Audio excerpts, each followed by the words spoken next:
harm in some way, right? So when we think back to 1931 and we look at the Heinrich Pyramid, we know that it claimed to be, predictive. It claimed to have a set number of ratios. And it also claimed that 88% of all events were caused by unsafe behaviors in workers. And all those things have been proven to be incorrect. So there's very few things that are worth fighting against. I think a better approach, and the one we take at Lumen, the one we take at HPRCT, is like safety too, in that we figure out what's going right, because we get it right most of the time, and we keep doing the thing that adds to better results. And when we do that, whatever that previous principle, that previous concept, whatever that was, it will extinguish, it will adapt, or it will get pushed out. So that's part of our continuous improvement journey as we move forward. So today, in 45 minutes that we have left, I'm just going to be talking about the top of the mountain. We're talking about, some results that we've had, some conversations that we've had at the top leadership teams. It's not a training, it's not even an overview, right? This would take much longer to do that. This is the beginning to start to lay the ground for us to have a dialogue. And we'll have that within our second hour. And I want to have that moving forward. So if you're on this call, I want to have that conversation moving forward. Let's do that. And if you're also on this call, as a way of thanks for helping us experiment forward, you'll be receiving an email that will give you half off of what you spent to be here today towards our face-to-face meeting. So I didn't have a slide for that yet because I was just having a discussion / conversation argument kind of thing with our treasurer, right? So as president, I really believe in our mission to be a nonprofit org. And as treasurer, she really tries to keep us solvent. So we came down to the wire on this thing, and that's kind of how we ended up. So we're going to have a conversation now, and we're going to move fast, and then we're going to see what sticks when we come on the other end of this thing. So if you're here and on this call, I bet you don't make a product. I bet what you do is you leverage other people to be more productive, more safe. I bet that you are a leader of some kind, a leader in thought, a leader of people, a leader of process, right? So you're working hard, but the company doesn't care how much you work. What they do is they pay you for results. And as a matter of fact, they don't pay you just for results. They pay you to improve results. So they pay us to move from R1, current results, to R2, right? And then sometimes they do care about what actions we take to get those results. So if we get results consistently using the wrong actions, the things that are against the nature, culture, and rules of the organization, then that does get you some attention, and eventually it doesn't matter about your results. But mainly it is about those results.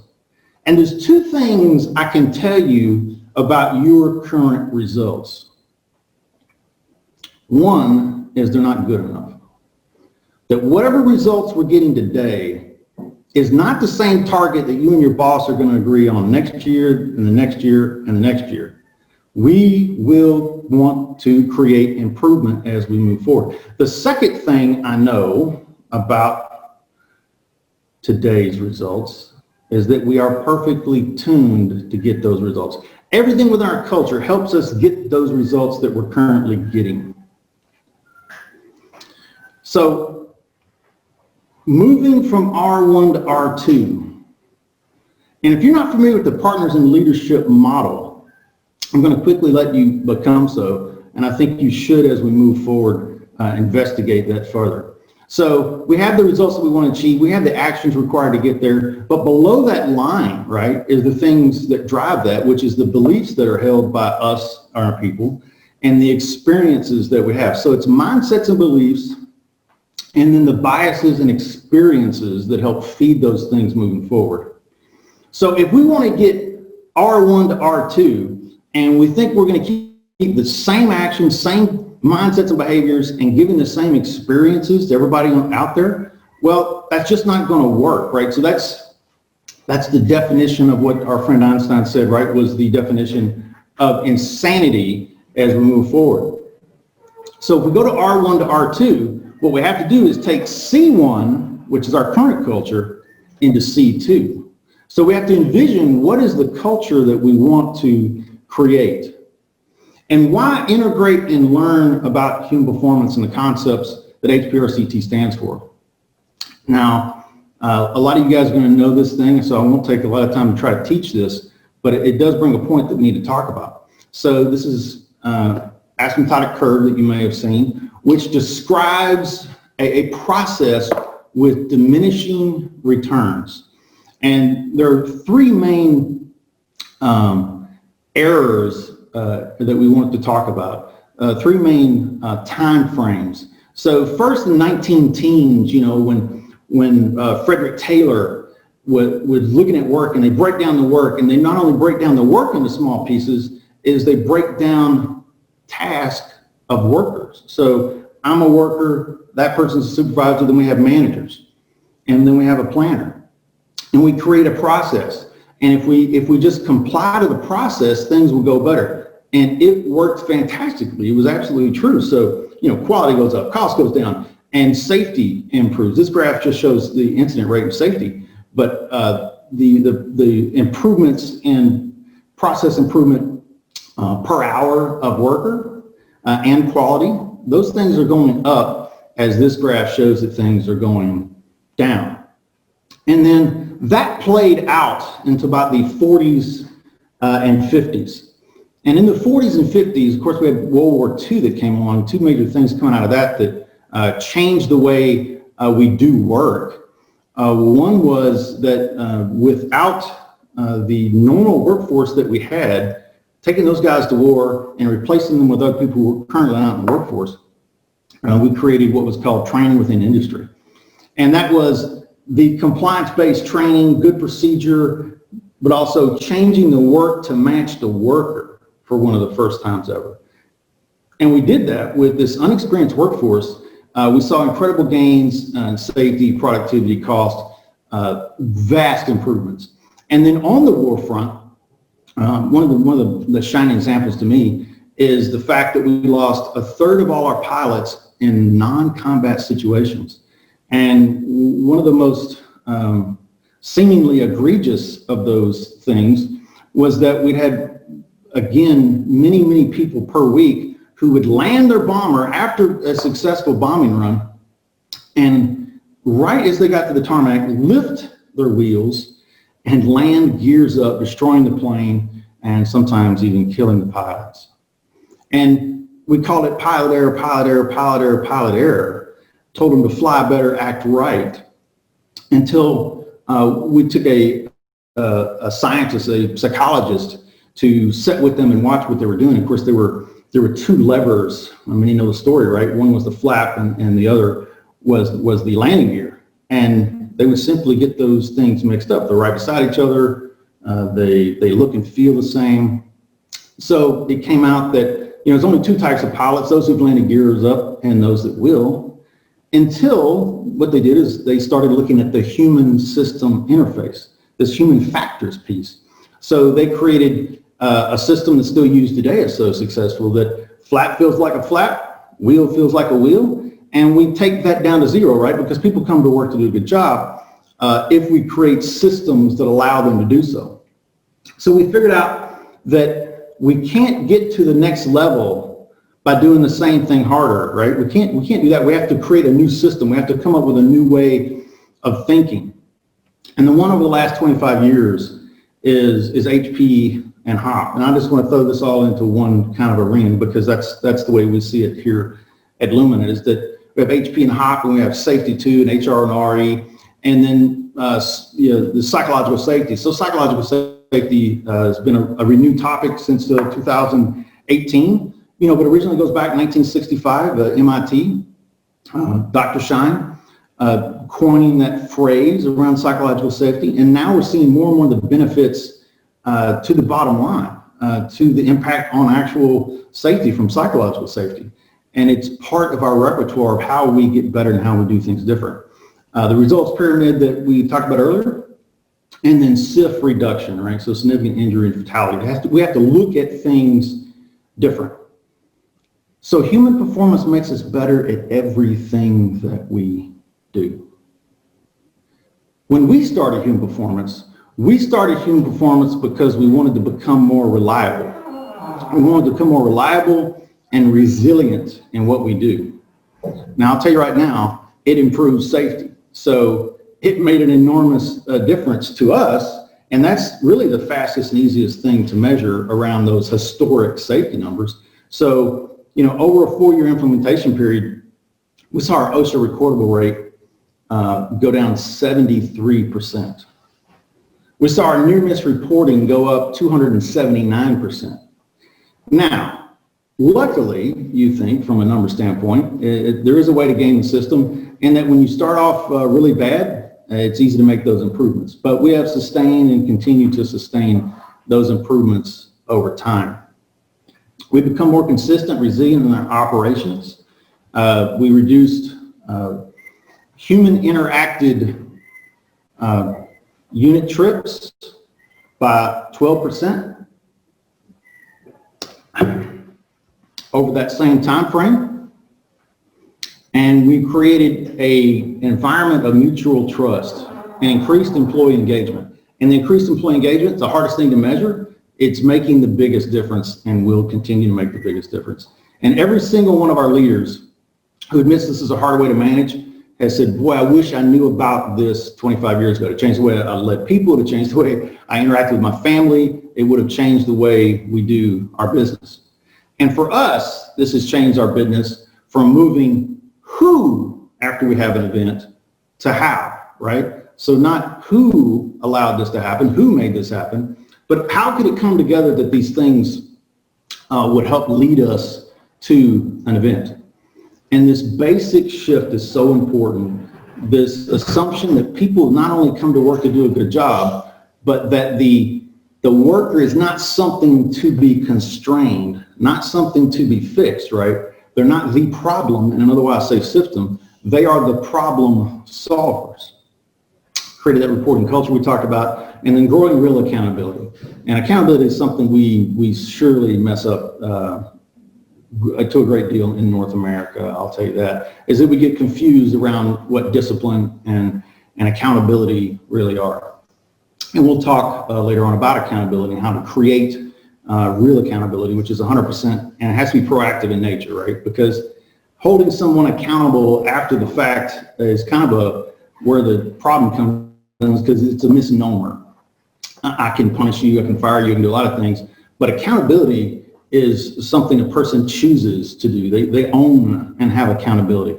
And we want them to do that before we have the event, which can help us reduce and eliminate many of our events.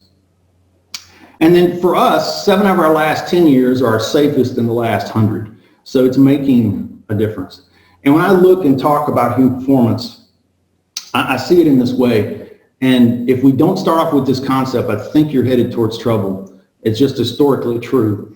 Is that first and foremost, we have to talk about the principles and key concepts.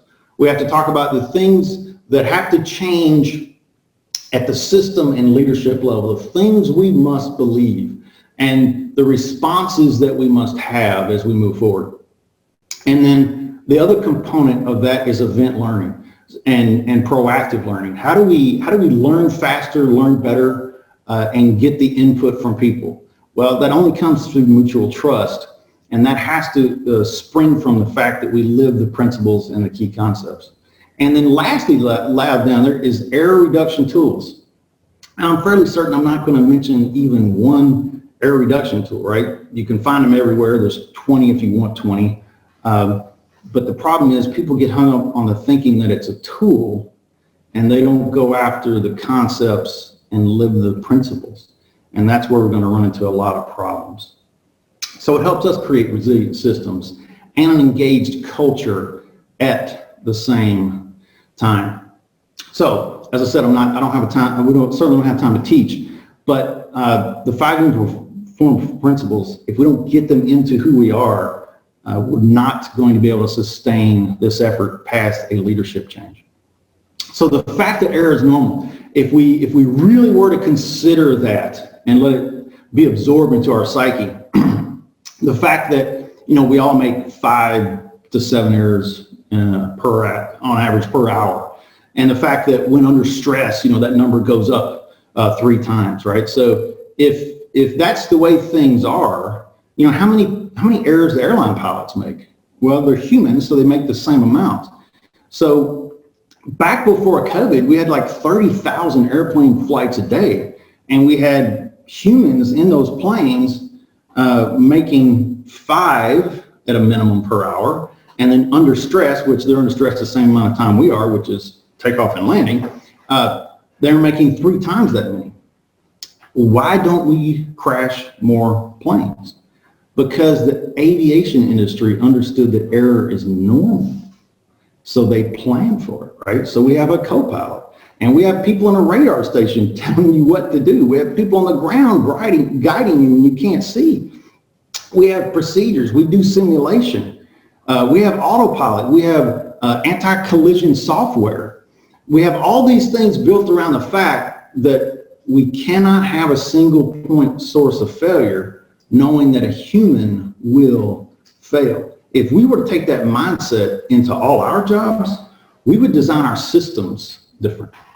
Second, we can predict and manage error-likely situations. We can't even imagine all the things that could go wrong. But these error-provoking things, most of those things we can have a prediction around. If you can predict it, you can help create some set of tools or conversations that help mitigate.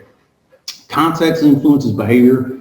If you don't believe this is almost a non-starter. We spend maybe 30% of our total time in a class around human performance 5 principles just on that. The fact that we are so, as humans, integrated with one another, and we thrive on and change each other's behavior in ways that we can't even imagine. And that blame fixes nothing, only learning yields improvement, right? So we have to make that choice, and we have to consciously go back to the fact, because blame is natural and normal in itself. And then our response matters. So our response to failure is the fastest way, I believe, to change the climate and culture of your organization, for better or for worse. But we also want to be aware that we want to respond about what are the critical behaviors that are moving us forward as an organization. We want to make sure that we reward and recognize those. So your response matters. Almost no person rightly understands the impact that they have on others. So I come from a lean background, and human performance is so similar to lean in so many ways. The way I see it is that people seem to focus on the tools. People see Kanban, people see 5S, and they think that represents lean. People see peer check, people see procedure use and adherence. They think those things are what human performance is or should be about. And that's a narrow way to look at things, and you'll get some sub-optimized improvements along the way, but it's unsustainable in nature. It's not about the tools. And maybe that's the last time I'll say much about tools. So Toyota lets Ford, GM, Hyundai, whoever, come into their plants, walk around, learn as much as they can, and they do that without fear. Now, why do they do that? Because they know that we, especially Western mindset, will be drawn to these tools, right? Because even from, if you know, thinking fast, thinking slow, system 1, system 2, is that we are rewarded from things that are fast, and we want things to be easy. Our brain wants things to be easy. So we look and observe, and therefore we copy what we see.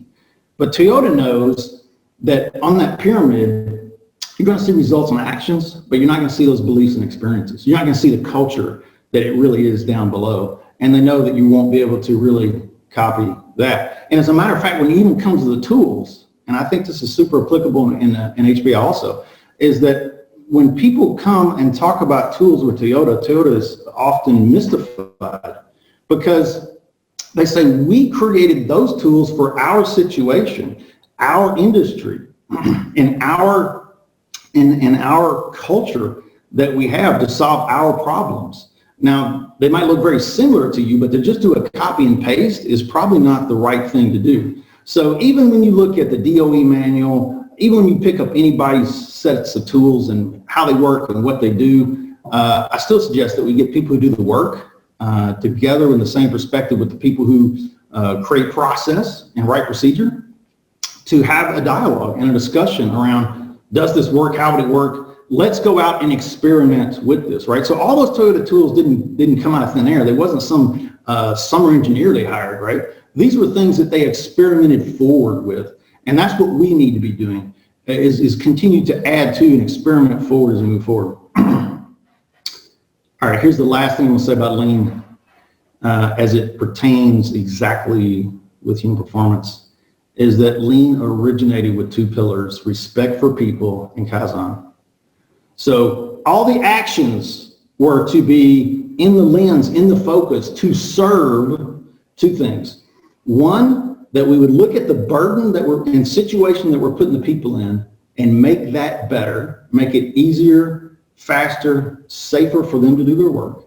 And then Kaizen, that we and they would work together to create that environment daily, and that we would never be satisfied, but always build off where we are, right? So we can never put an end to this.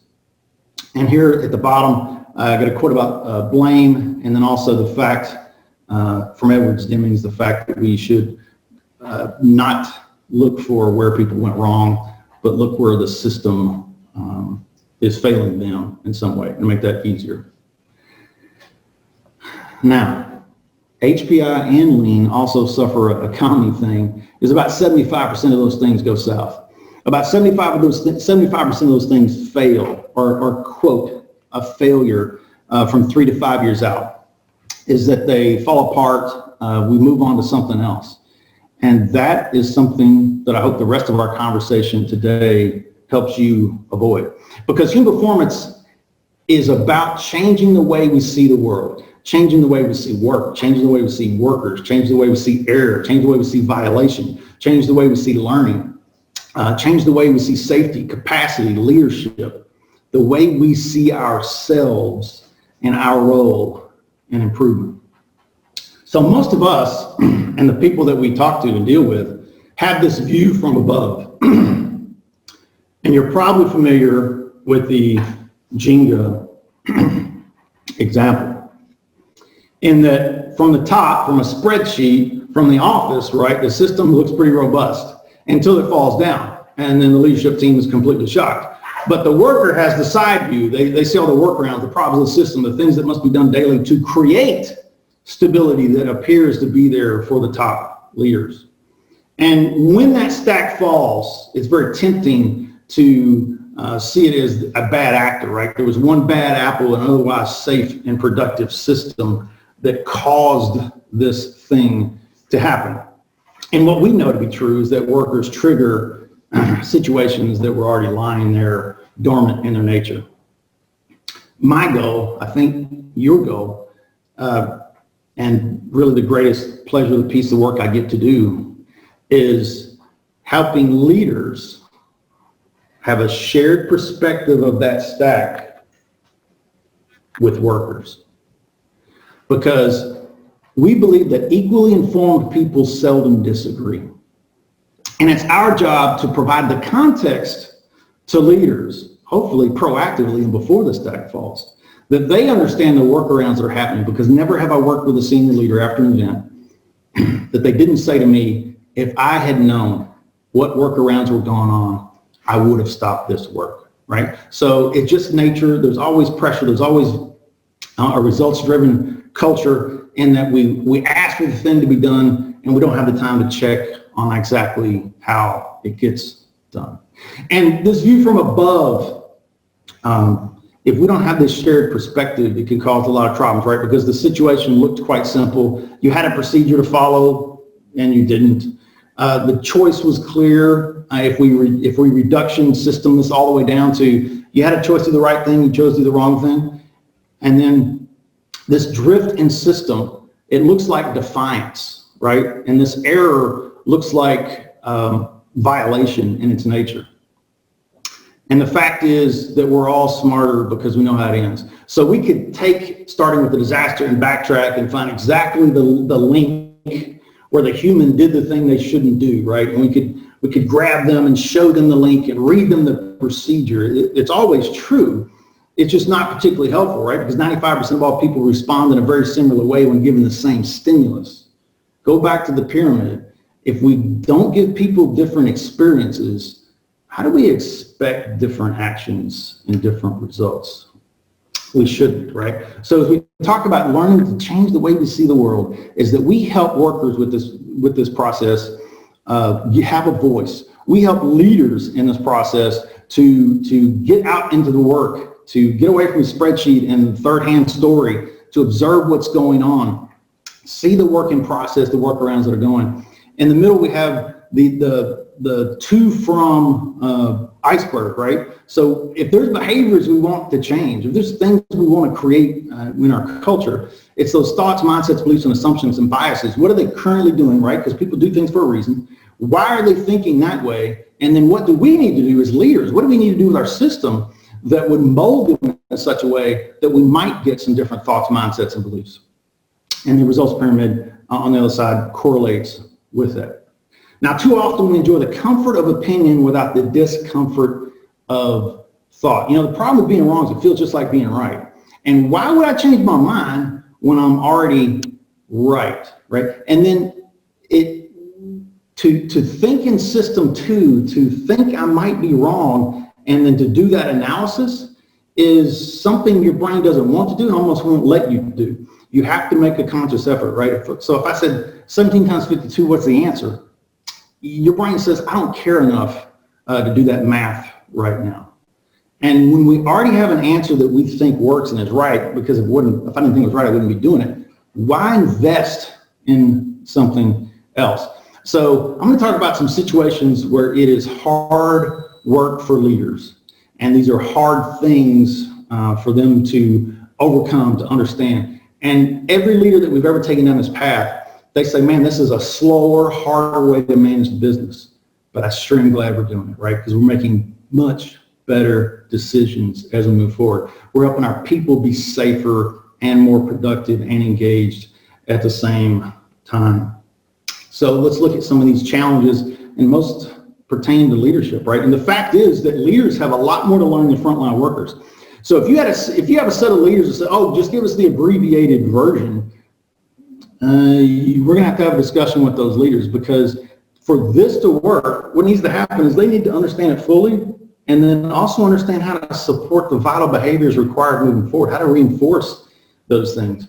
And as we look at results pyramid, as we look at chain of command thinking, if we look at top-down thinking, if we look at 100 years of management theory, leaders also have a lot more to unlearn than frontline workers. And that is where that effort comes in. So I'm assuming everybody here is familiar. This is very close to what we historically see here. But the message is moving from the old view over to the new view. There's some shifts in here that are just quite difficult to do.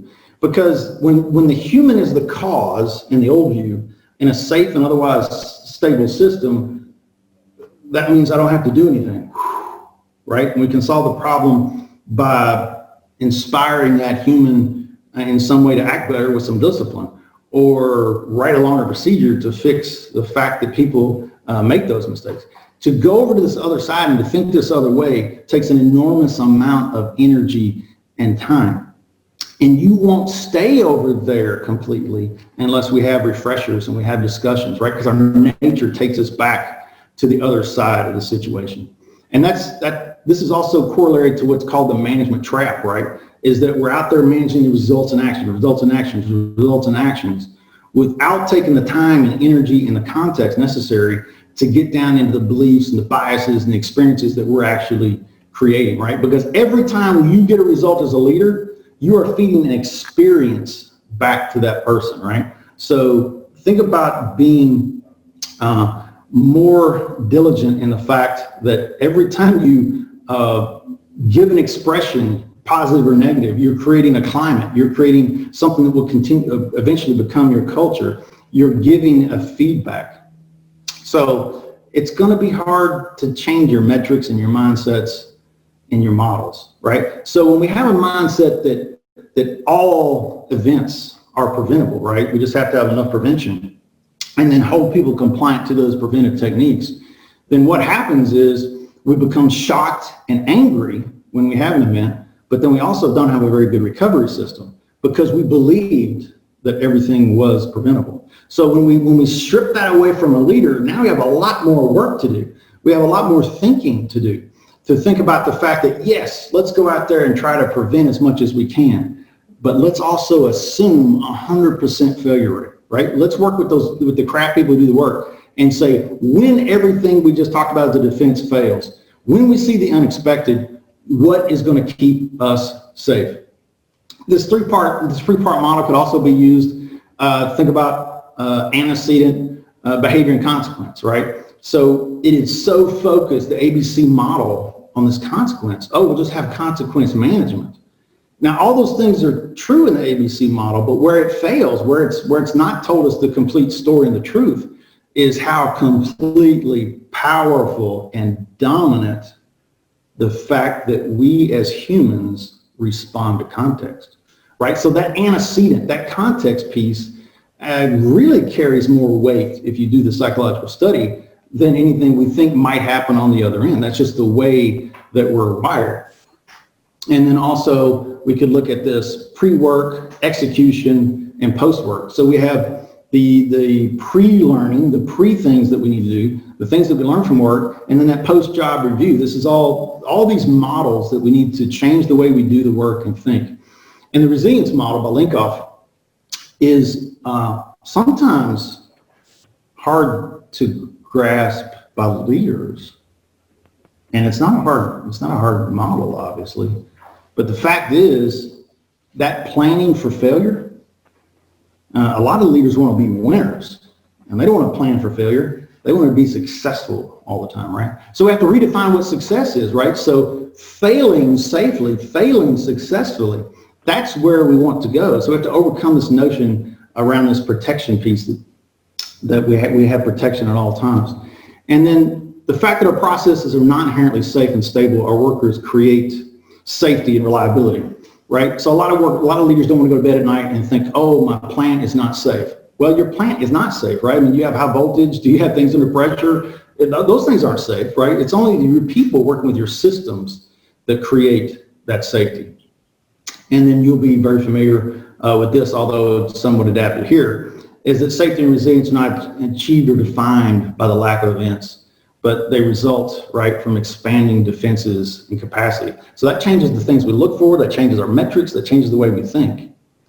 And the fact that we all accept risk, adapt, and break rules, right? So anytime you commute to work, you accept a risk. We're all adapting in real time. We all slow down when it's raining super hard out there. And then looking at how the systems influence behavior. So Dr. Deming, father of quality, creator of the things that lay the groundwork for lean, he said a bad system beats a good worker every time. As a matter of fact, he said 94% of all problems are system induced. Let's fix the system. And this is always true, that when we become in a mindset where we want to fix the system, we become less and less interested in the human and their component, right? Because the error was normal. But the fact that error allowed our system to go down, now that is interesting in its nature. And Dr. Goodman's 14 points, his number 8 point was to drive out fear. So what are we doing daily to create psychological safety, to increase feedback and information, because knowing less does not make us smarter. And then here from Hondo, we have success can only be achieved through repeated failure and introspection. And of course, Bob Nell's very strong on the fact introspection. And then as we as human performance looking at the fact that this learning after the fact, what went right and what went wrong. So many things went right that we failed to learn from. And then there's also anomalies that we look over. Now I'm just going to quickly show a drift graph, because there's like 3 things mandatory by the union. The fact that I have to show this is the fact that, we have the black line, which represents the work, the blue line, which represents the process, the work as done, and then the perceived risk, right? So every time we do something, and we don't die. It's like, oh, guess you don't die doing that, right? So we drift or change the way we do the work to create efficiency, right? So we drift towards efficiency, and unfortunately this hazard is out there undulating, moving up and down, but typically builds over time. Those two things meet, and that's when we become super interested, right? We want to create this learning. We're often shocked by this distance that the work as done is away from the work as imagined. But if we had pre-job briefs in place and observations, there's other opportunities for us to get in front of those things. This is the second mandatory thing, is that we talk about blame cycles. So we have the historic blame cycle for management, and then we have the corresponding employee blame cycle, where they only see where management failed to fix the systems they'd already put in, not doing the work orders, not believing what they say, not using their knowledge to move the systems forward. And that chews up everything good that we want to do, right? And this blame, because we're pointing fingers at each other, is the enemy of understanding. So to change those, what we're going to do is create this learning cycle process, this operational organizational improvement process, where we act positively and we increase trust. So increasing trust and the ability to increase that trust, I think, is probably your first basic question, and how to make a shift towards success. And then understanding the blue line, the match of the people who do the work. Because there's a lot of process improvements you don't understand, and there's a lot of opportunity for events that we yet don't understand, right? So we want to get in front of those. And the fact that 90% of our events, we find that we do deviate from procedure, and more than 90% of the time we also find that our successful evolutions deviated from procedure. So we have to take that away, and so this no longer can be called cause. Because cause means follows 100% of the time. Well, obviously when we deviate from procedure, it doesn't always end that way. And then human performance may be seen as a way, this get out of jail free card, right? So it's not this absence of rules or discipline. We still have rules, we still have a discipline process, right? But it's a recognition that when we depend on a person to be 100% correct 100% of the time, always remember to never forget we're going to be very disappointed in our people and in our processes. Right? So we're going to be shocked by those things. So we need to figure out, are we getting lucky, or are we actually having capacity? This is a question for leaders as we move forward. All right, so error's not a choice, it's not a violation. We all adapt and drift. Right? The things that cause the events, unbelievably the same things that can bring success. So let me move on to how we implement it. How to be learning and improving it better. I'm going to quickly talk about learning teams, right? Learning teams is where we gather people who do the work, let them talk about the work, how it normally goes right, and possibly today, maybe why it didn't. And why do we engage the workers in this is so important, is we look at this iceberg of ignorance, is that when we try to bring in people from the outside to solve this problem, they don't understand it. Workers understand what's going on. We need to empower them and give them a voice. That's why we know, and we live by the fact that workers know the problems and have the best and lowest cost solutions. So at the top we have the blue line is seen by leadership. They don't understand it and they think it's pretty close to the black. And at the bottom we have the blue line, the people who do the work, they understand it really well, but those guidelines and procedures seem kind of iffy and gappy to them. And when we get together, what makes this really work is that we don't allow anybody to blame anyone, but we require 100% accountability. And there's only one way to make that happen. One is that we talk about everything that made this possible and allowed it to happen, and say, what is it about our culture? What about the way we are? What is it about our work team that would allow or promote someone to think what they did, to do what they did? And then we come back after some time in that same meeting, we start with the leader and we say, now we're going to all take 5 minutes and think about what about the way I am that would cause or allow this event or contribute to that kind of culture that we just enumerated and talked to. And that changes the people in the room, right? So as Mr. Nelm says, if you think action items are going to solve your problems, you don't understand your problems about people. So pre-COVID, we got everybody together, we create a comparative timeline, and we would debrief leadership. Now, at distance, we're thousands of miles from each other, we're separated in the rooms that we're in. We're doing that with a couple of different softwares. And if you want to talk about softwares, be glad to do that. And we're having some pretty good success with some of those. So we follow a pretty simple process of training, implementation, evaluation, and adjustments. So let's talk about how we implemented some pitfalls and what good looks like. So we created advocates. We hold we started an internal human performance conference. We do a human performance assessment, develop that, and this event review call. So these advocates are at the crew level, and we don't tell them they have to be one. We allow them to volunteer, right? We get one on each crew. And what they do is they learn more about human performance, and then they go make it real. So here's an example of at a lunch, that some guys are talking about Lotto and the human performance tools used around Lotto.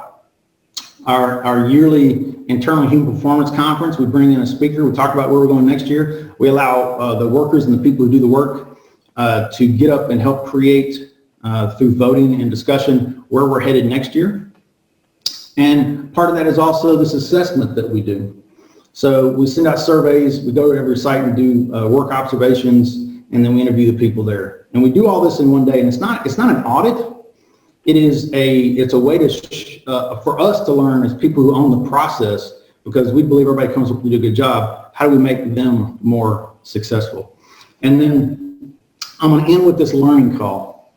So this learning and sharing call is led by a C-level guy. So this is Barry Boswell in my world, and we look at things we can learn from these events that we've had, and all the fleet leaders are there.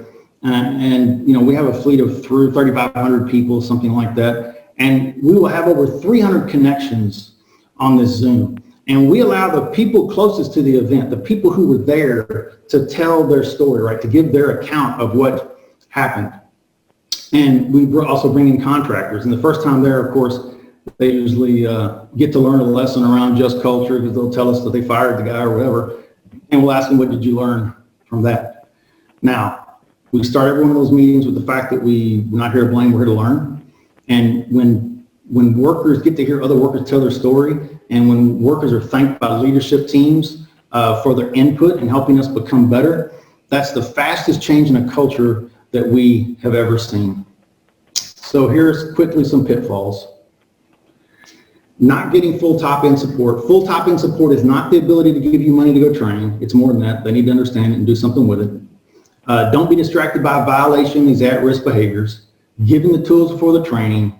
Training workers before leaders. Leaders have to understand this and help you cascade it. Relying on the tools and the training alone. We have to have vital behaviors that we're all thinking about and reinforcing while we're out there. And probably one of the most dangerous is weaponizing the tools. So a lot of people say, hey, we don't punish for an honest mistake, but we told you to use the tool and you didn't. And that's an entire day probably of us talking to figure that one out right there. And then thinking HPI is great for them, right? So HPI has to be for everyone. We have to live this thing. It's not just another program. And then probably people, when they start to think that they're getting pretty good at this, is we can't blame the worker. I'll blame the supervisor or the manager because he didn't make the worker do the thing that he wanted. So, as I said, 10 pounds of stuff in a 5-pound sack. I wanted us to have plenty of things to discuss. Thank you, Dean. Charles, thank you very, very much.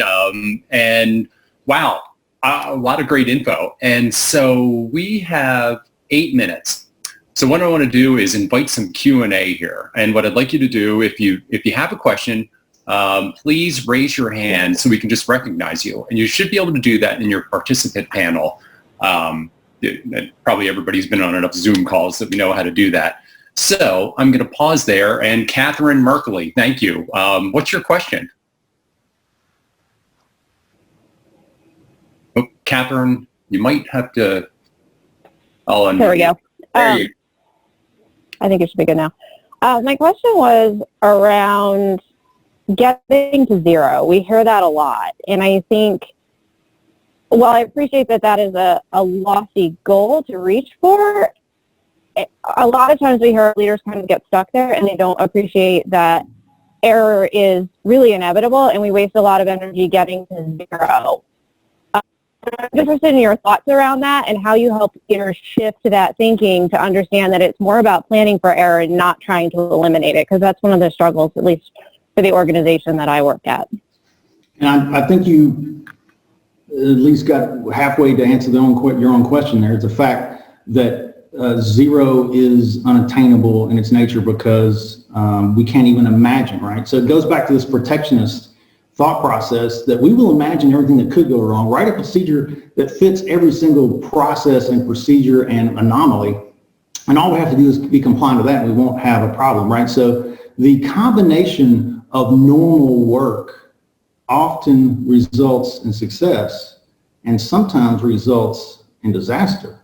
So we couldn't have imagined those things coming together. And the effort we spend chasing that is just like blame. That's a minute lost in where to move forward. Now this is the second one I had listed of ideas that are probably worthy to attack, is this concept of zero. And I've seen some people who felt very strongly about human performance, but they couldn't wrap their brain around this one.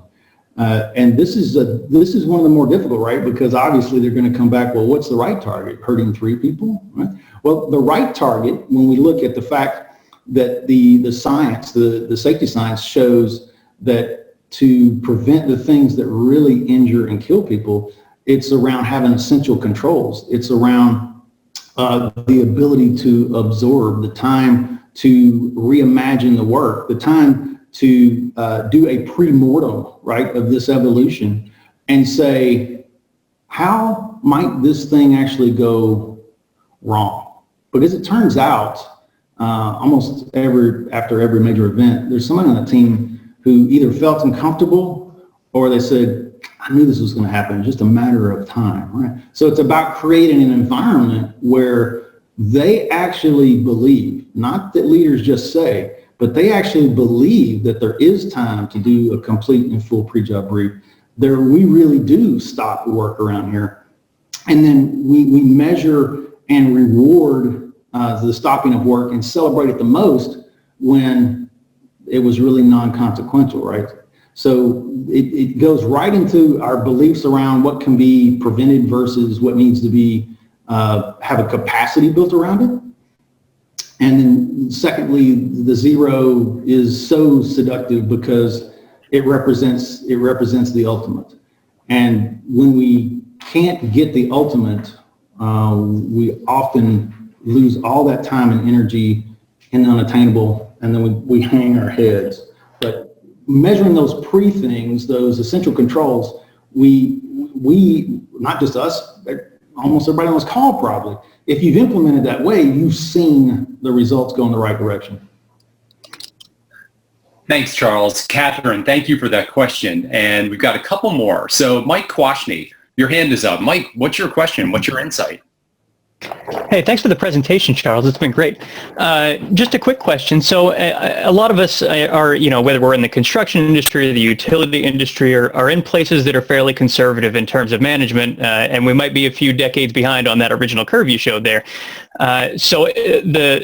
My question is, when trying to describe a world in which we're using this new view of human and organizational performance, the question that I have the most difficulty answering is, well, how do we hold people accountable? And I recognize that the question itself is flawed, but in a world where I know that that's the mindset that the folks that I need to convince are starting off with, how do I respond to that? How do I show them where the accountability lives within the system?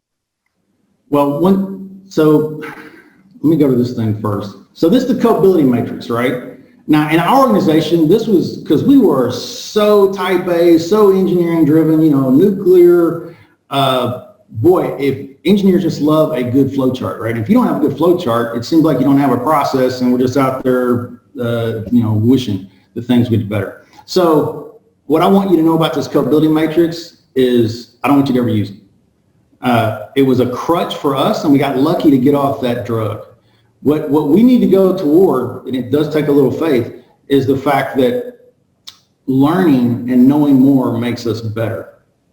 And we as management team, we're only paid to make this organization profitable and successful next year, the year after, and the year after.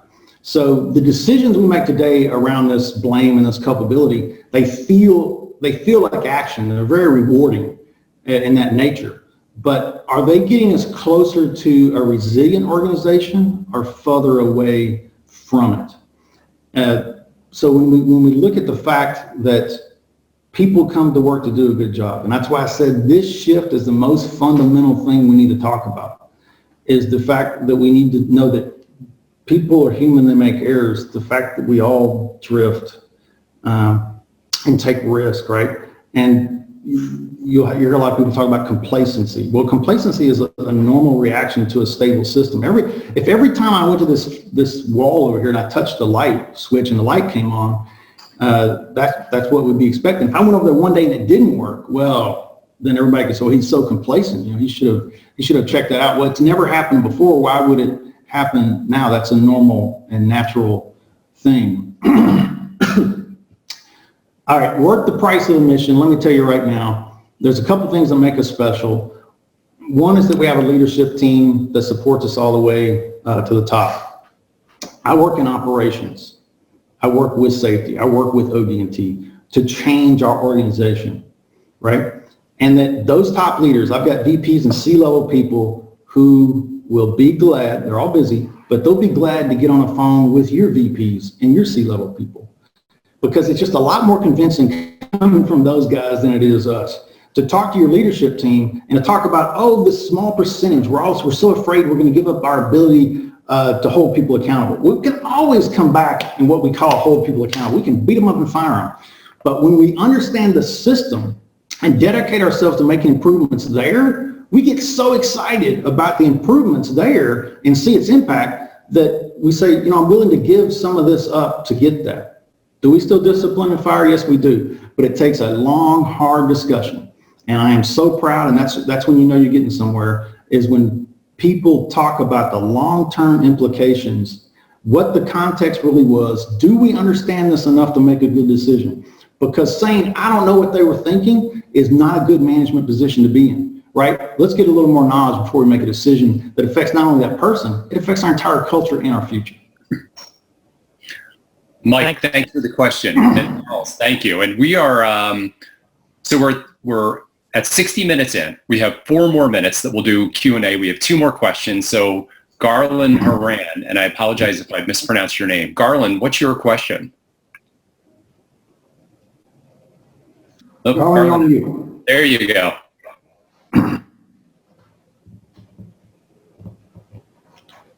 Still on mute, Garland, if you're talking. Yeah.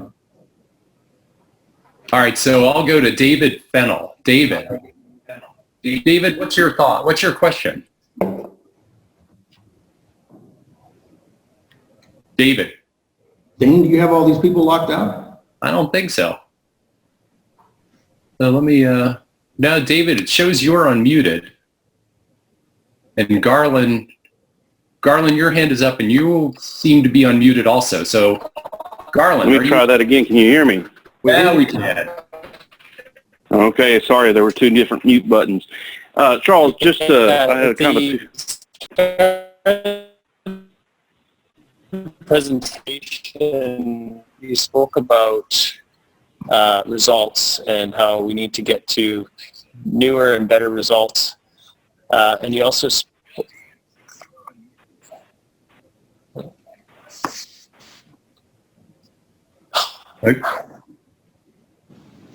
Garland, you're breaking up like you're in a tunnel. sorry, that wasn't me. Yes, I know, that was David, I think. that's good. So let's try this. Garland, go ahead. Okay, we'll try that. So, good morning, Charles and everyone. Two-pronged question, Charles. Related to senior leadership and the focus on training and tools versus beliefs and values. What have you found to be the most effective way to get senior leadership to move away from the belief that implementing, doing some training and implementing these tools is the way to get where we want to go? And the second piece of that, you mentioned the culpability matrix was kind of a crutch for you guys. How bad is it to use that crutch in the early days of your journey and then work to abandon it as the organization learns more and evolves more in the HP journey? All right, let me start with the back to the front, and then you might have to remind me what the front was. On the culpability matrix, if you have no other starting position, then I guess you might have to start there. But we talked about setting precedent in culture, and that our brains don't like to go to system 2 to start challenging what we've already done. We just want to accept it. So you're making the path harder than it has to be, because there is not enough, just with all procedures, right? This flow chart doesn't cover enough situations for it to be inclusive of everything that could happen.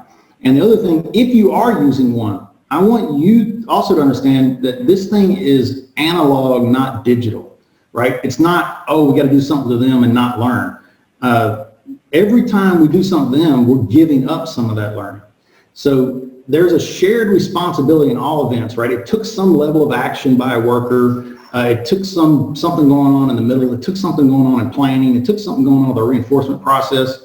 And if we just want to start blaming, right? That's when I said move that blame up a level. We said, all right, I'm not going to blame the worker.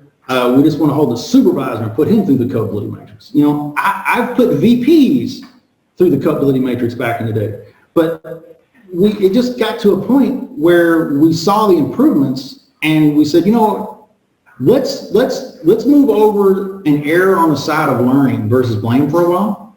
And we learned so much, and then understood more about what context and how influenceable we are as humans, that the blame didn't feel or look right anymore either. And Garland, quickly, your first question. Yeah, it was like, what was your most effective means of helping senior leaders All right, so move away from the mindset of training and tools? Yeah, fantastic question. Putting them through a set of simulations and asking what they would do, what would the impact be, and what would they've done in that situation is great.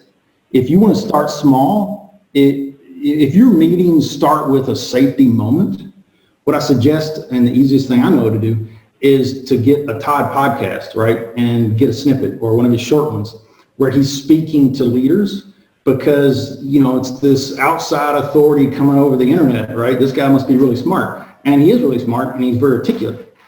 So it makes it a third-party thing, and then just set up a situation where you do that a couple of times, and then you facilitate, or you have someone else facilitate a discussion around that, and we will get closer and closer to looking for the how did this happen instead of what happened and who did it. Great conversation. Thanks. I am, as your duly appointed facilitator, going to recognize that I let us go 6 minutes late.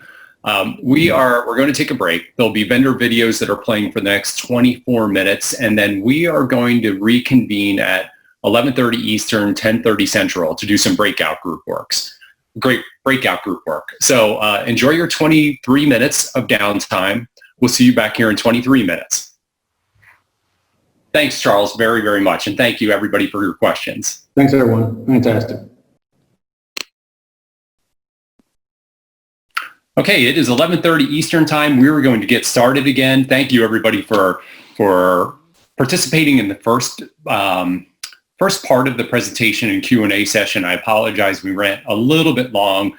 We're going to make up for some of the time that we didn't have to address Q&A with adjusting the breakout groups and really focus it on some of the key takeaways and insights from Charles's presentation. So you should be seeing my screen. If you can't, just raise your hand, chat in the chat box, let me know.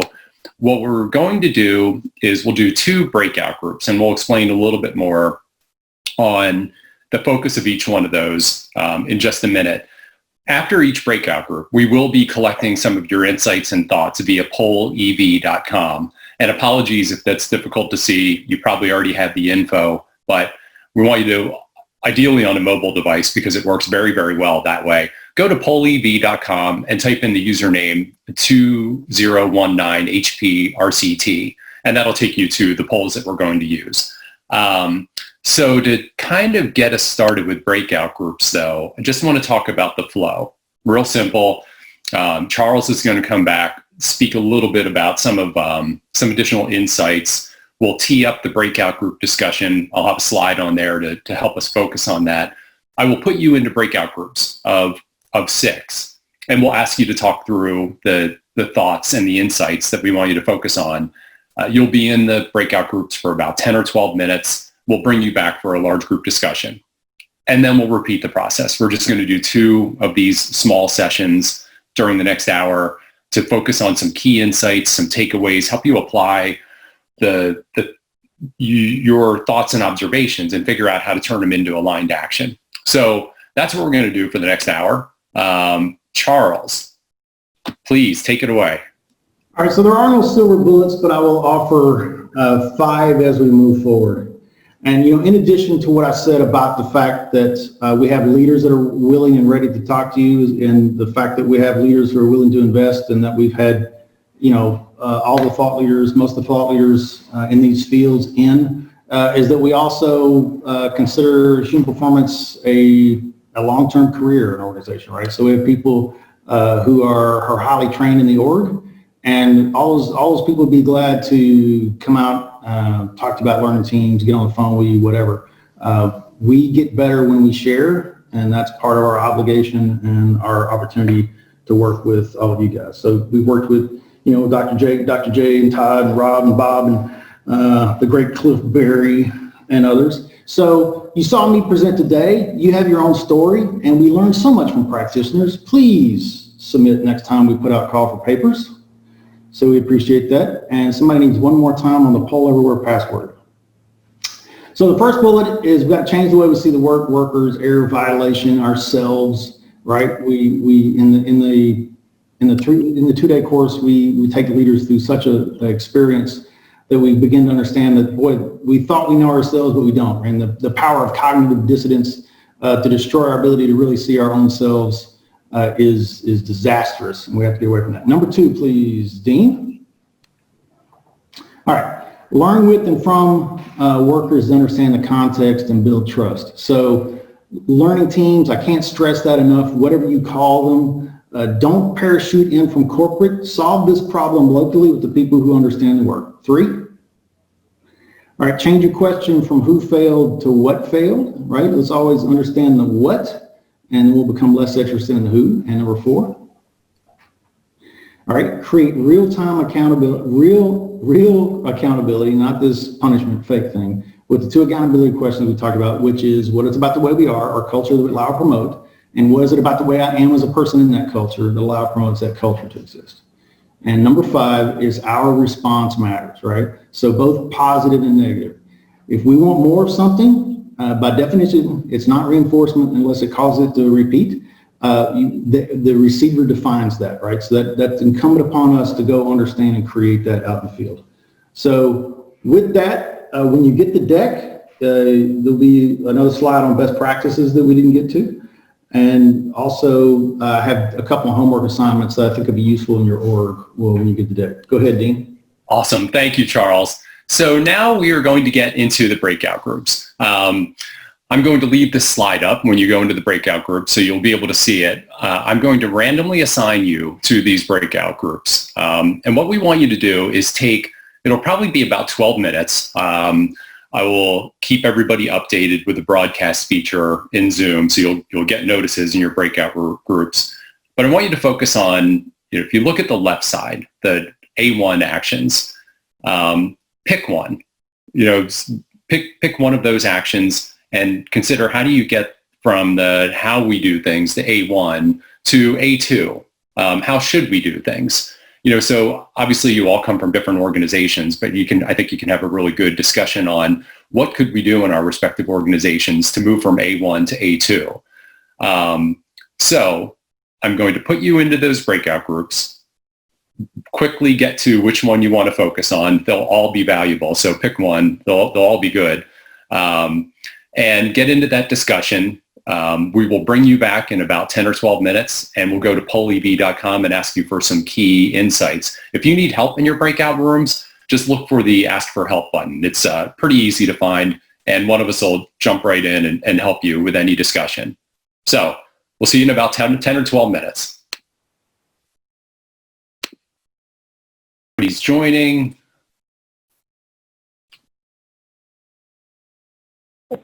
There we go. Starting to get more and more people back in here. takes a little while for the breakout groups to close, so sorry for the little bit of transition. And I'll probably apologize a couple times about, I thought I'd be able to share my screen when you're in the breakout group, so apologies to everybody that I couldn't. And hopefully it worked to get the info in the chat and also to download it, that way as well. So what we'd like you to do is now go to pollev.com. And again, the username is 2019 HPRCT, and respond to the poll question there. Really what we're looking for is just, one word or a short phrase that summarizes your individual key insights and takeaways from the breakout group discussion you had about how to make that transition from where you are now to where you want to be. And I'll ask Bob Nelms. Bob, that you can share your screen so we can take a look at the results as they come in. And as we start to get results, Charles, what I'll ask you to do is, start looking at those and look at or think about your observations about what you're seeing. And then let's get some discussion going on what people took away from it. Feel free to jump in with what you guys had talked about, but I see trust, and then I see a smaller trust down there with a period after it. But trust is number one. Trust might be on there 3 or 4 different times, and that's absolutely critical. So I think one of the questions we have to ask ourselves is, what are the behaviors and experiences that we have to have, that we give unto the group, that they would trust us to the degree that they would think that, yes, this is the right thing for everybody involved, and I want to be a part of it. How could we create an organization where they wanted to volunteer the information because they knew it was going to be used? Worker learning resiliency, yes. Accountability, I love that topic. It makes people go crazy when I tell them you can't hold people accountable and you don't even want to try, but we do demand 100% accountability. Leadership starts at the top, psychological safety.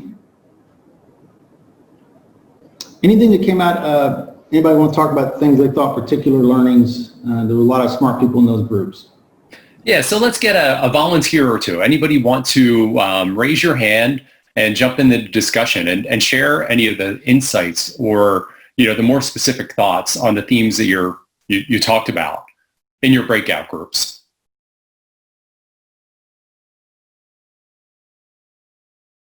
I know there's got to be somebody in there. If you focus on, there we go. So Sunny, your hand is up, and I think you could just unmute yourself. And what were your thoughts? Can you hear me? Yeah, perfectly. All right. Hi, everyone. Sunny Mustafa here from Ontario Power Generation Canada.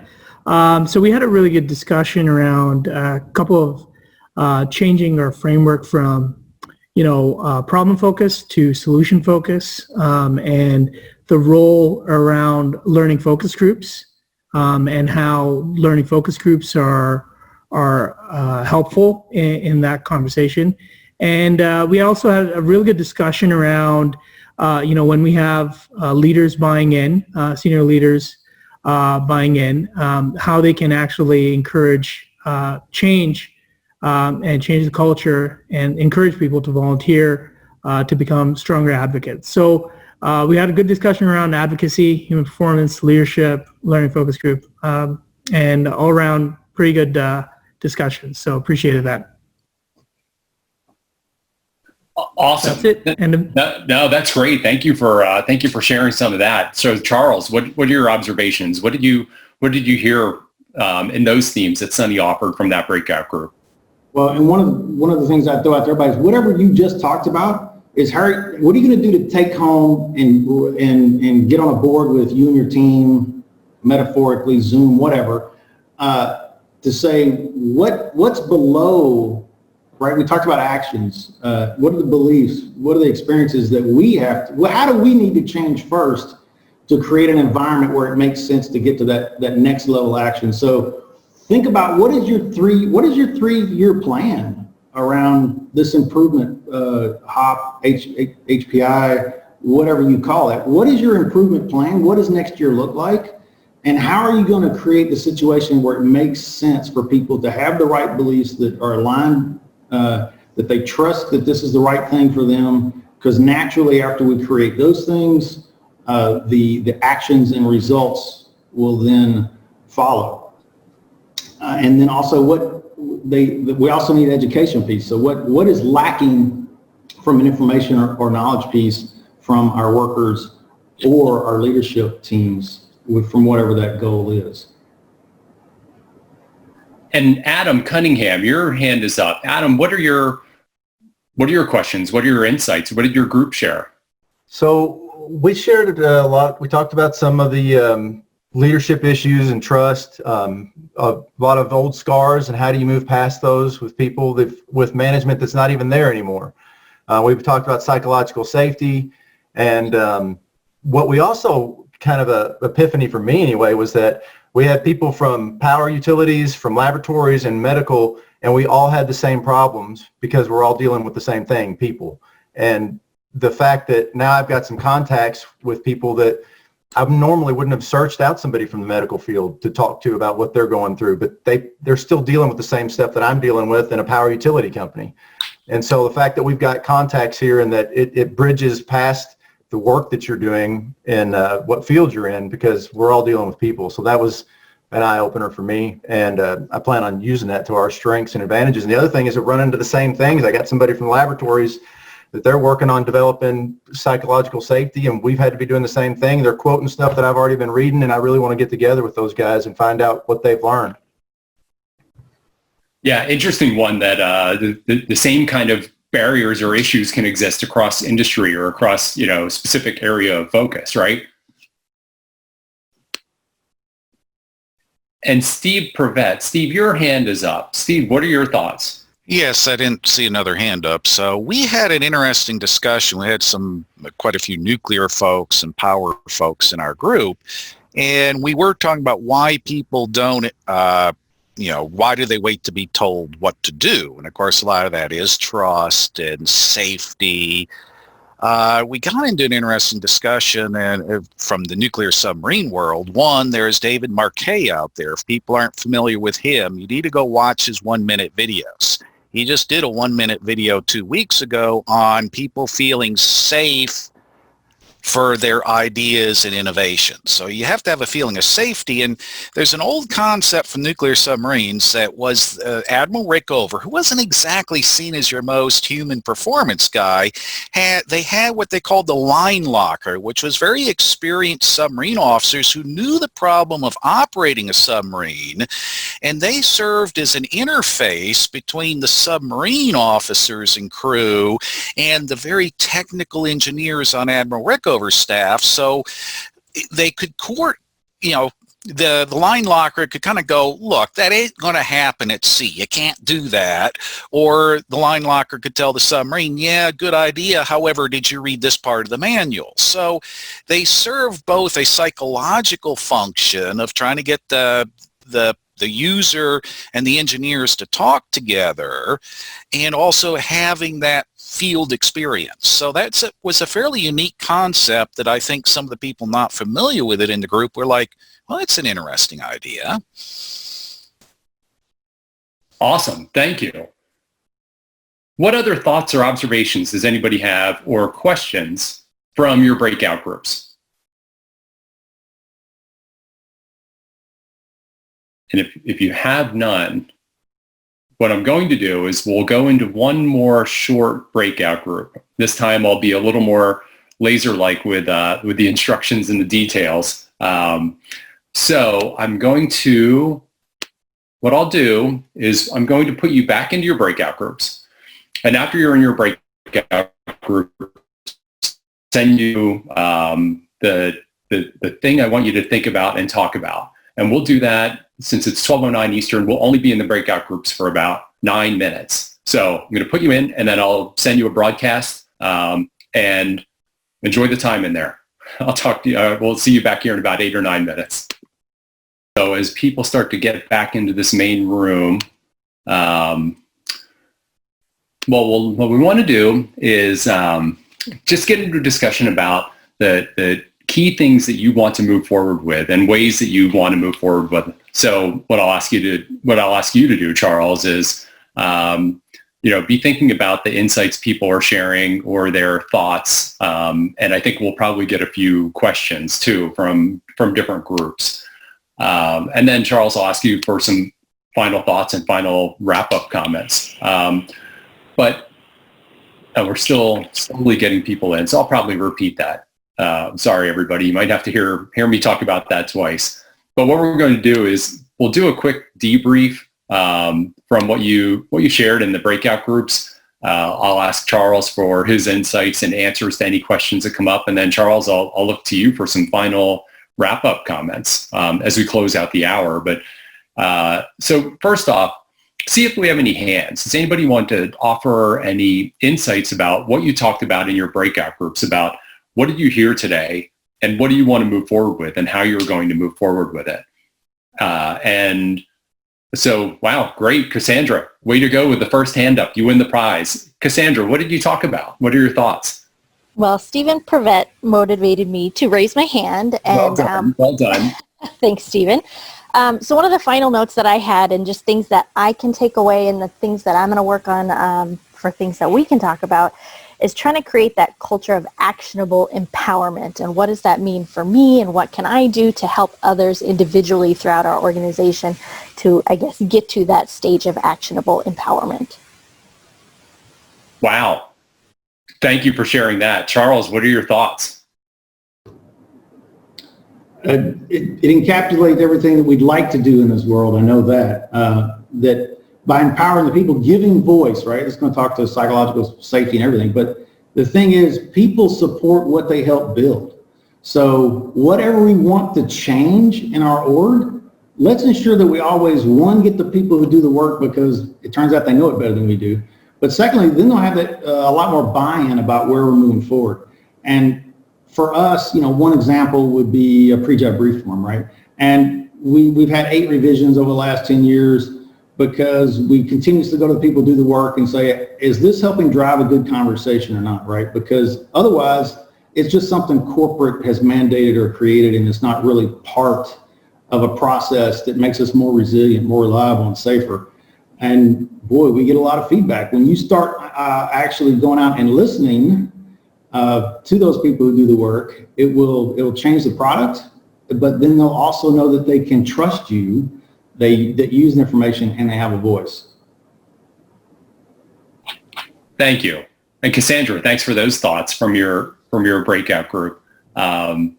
So anybody else want to jump in with some insights or takeaways from your breakout groups? And while we're waiting for another hand to go up, Charles, so what I'm wondering is, just from a practical perspective, having seen this sometimes, how do we get past occasionally you can see senior leaders going, yeah, I'm all in, I get it, I support this kind of behavior, but then the actions don't necessarily pan out.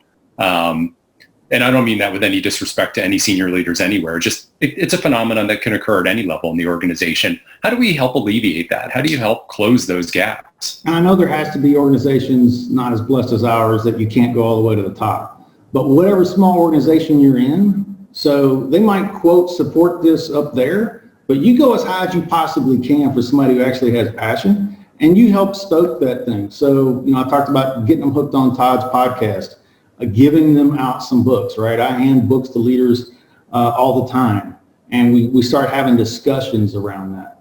And also, the door is open for our team, our leadership team, to get on a Zoom call and tell you how it's worked for us, because the things that people get consumed with in the very beginning are, what's the ROI and what are the right metrics? And, what do I do if somebody blatantly violates? And those are the things that keep us from moving forward and are hindrances to learning. And when we have senior leaders or people who've been there and done that, say, okay, calm down, let me tell you how this works. And then we talk about the results that we get. So even when we talk about that we want to be focused on learning versus blame, I remember discussion out in the field, especially at the supervisor level, like, oh, we swung too far, people can get away with anything. And then at that point, once you have a body, right, of data, you say, well, what about these results don't you like, right? So we have survey results that say people have a voice.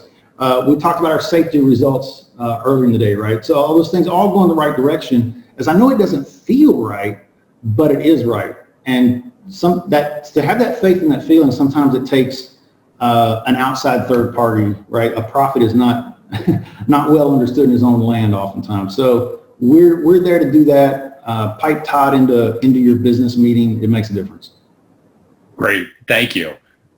Okay, one or two more. Let's get one or two more volunteers for any thoughts or insights from your breakout groups. I think the common theme that we had within our group was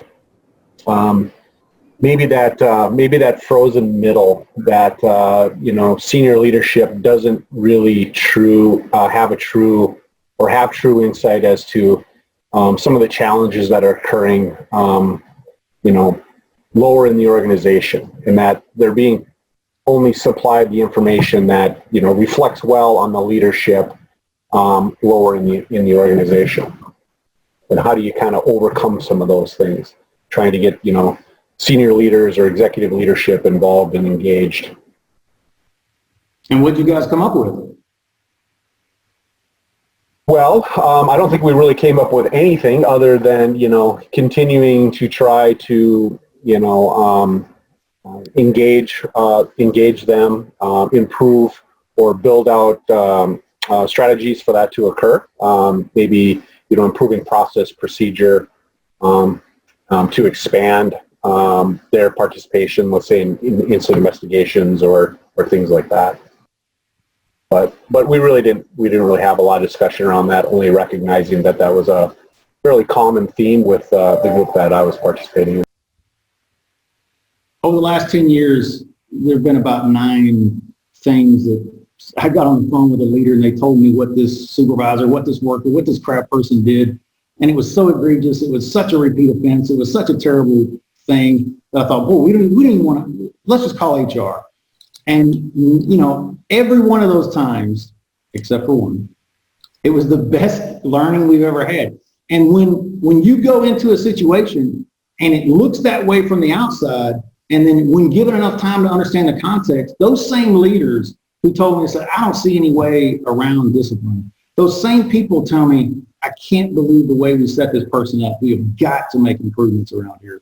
That starts to turn and energize them. So you're looking for that right opportunity to say, let me have enough time to really understand the context and back up and understand why it makes sense, right? So anytime we stop before we say, I understand why they did what they did in that context, we don't understand enough to make a decision.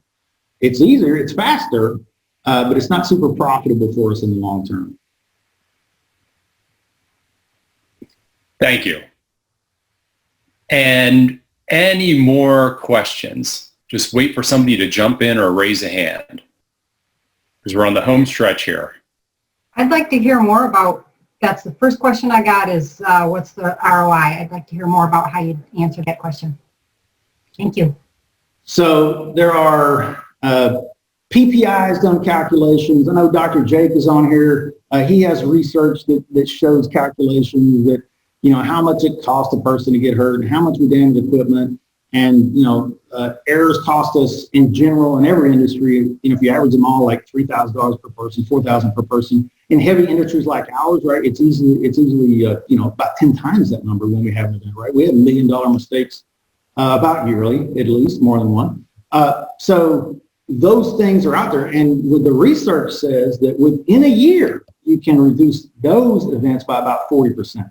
So when we come with that data that's global, that says that, and when you talk to people like us who talk, unit trip down, equipment damage down, OSHA recordable 70% down, 279% up in learning, our near-miss piece, that those things start to make sense. Some of those are direct dollar impact, but some of those just start to make sense that this might be a better way to approach this problem.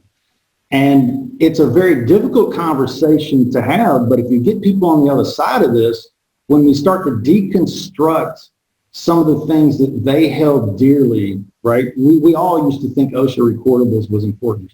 And, every organization would case manage to ensure the numbers were such, right? And when we stop being concerned about that, and then we look at SIF, we have a focus about reducing the amount of opportunities and outcomes around significant injury and fatality. It's a different way to look at the work, the different set of metrics, and we want some of those things to get higher, and some of those things will get higher. When we first started this, our lotto near misses skyrocketed. And they said, what is going on with lotto? But there's nothing going on with lotto other than people are now telling us the fact that we're at significant opportunity to kill people. So our ability to learn and change is, I don't know how you put a dollar value on that, but every senior leader gets it. Does that help, Janice? Yes. Thank you. Okay, I have a question. One more. Go ahead. I have a question about the metrics then that Charles mentioned. So I've been doing the same thing in terms of OSHA recordable really tells us nothing in terms of from a learning standpoint, but what are those metrics that do?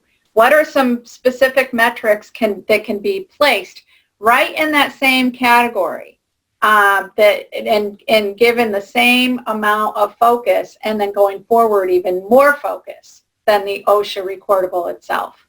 May I suggest we will talk about that this afternoon? But Charles, your thoughts too. Yeah, and if Robin and you and Stephen nail that down, just put it in a pamphlet and you'll sell right out of it and be a millionaire, no problem, right? Because that's we're looking at bringing all these concepts together to create the unified theory of management and leadership. But everyone who starts out is looking for what are the right metrics to get me closer to where I want to be with safety and resilience, and understanding what critical controls are in place and asking the sticky questions, the stuff that will kill you, and asking the people who do the work, how often do leaders get out and proactively understand and ask people, what would kill you on this job? What defenses do you have in place? And are they enough? So you're gathering information around stuff that you can go do something with to change the work environment and that socio-technical culture human interface. But you're also having leaders get in the field and they start to articulate why we're doing this thing, which builds momentum going forward. And when we take that information and go actually do something with it, right, then we have another set of measurements that what are we learning? So to become a learning organization, at what speed are we learning? What is our objective to learn faster and to spread those learnings deeper? And that applies to reliability and safety. So what controls are in place? What are the critical controls that keep us from SIF in this discussion? And then what are the proactive vital behaviors? And whatever those vital behaviors are we seeing them or not seeing them? And is leadership supporting them actively or not? Yeah, and if I could just give a quick sound bite as intro for this afternoon, it is not so important what you measure, it's what you do with it. Thanks, Stephen. Great way to close this morning. So everybody, thank you for your questions. Charles, thank you so much. Steve, thanks for jumping up and kind of giving us a little bit of a preview for what we're going to do when we come back in 56 minutes. And with that, we'll close out this morning's sessions and we'll see everybody back at 1:30 U.S. Eastern Time. Thanks, everyone. Thank you. Yep.